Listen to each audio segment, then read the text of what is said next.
ایک چیز جو ہمارے یہاں معاشرے میں ہے، ایک یہ بات مشہور ہے کہ عورت ذبح نہیں کر سکتی، یہ بات غلط ہے۔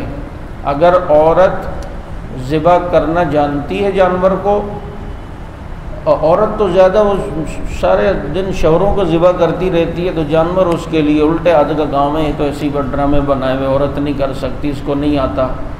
شوہر کو ذبح کر کے رکھا ہوا ہے، جانور کیا ہے اس کے لیے؟ تو بہرحال عورت قربانی کا جانور اپنے ہاتھ سے ذبح کر سکتی ہے۔ عورت کا جو کہا جاتا ہے کہ اس سے نہیں، کیوں کہ اکثر وہ خون دیکھ کر اس کے ہاتھ پاؤں پھول جائیں، آدھے میں چھوڑ جائے، پتہ نہیں اسے آتا ہے نہیں۔ لیکن اگر عورت اپنے ہاتھ سے ذبح کرنا چاہے تو بلا جھجک اپنے ہاتھ سے خاتون بھی اپنے جانور کی گردن پر چھری چلا سکتی ہے اور ذبح کر سکتی ہے، اس میں لیکن پردے کا خیال ہو۔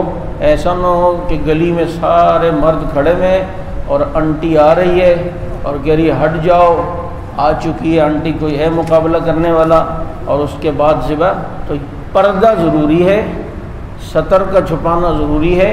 یہ اس صورت میں کہ گھر کی چار دیواری کے اندر اپنی محرم کے سامنے ہے اور محرموں نے جانور کو پکڑا ہوا ہے اور پھر خاتون جو ہے وہ ذبح کرتی ہے، تو یہ چیز بالکل ٹھیک ہے۔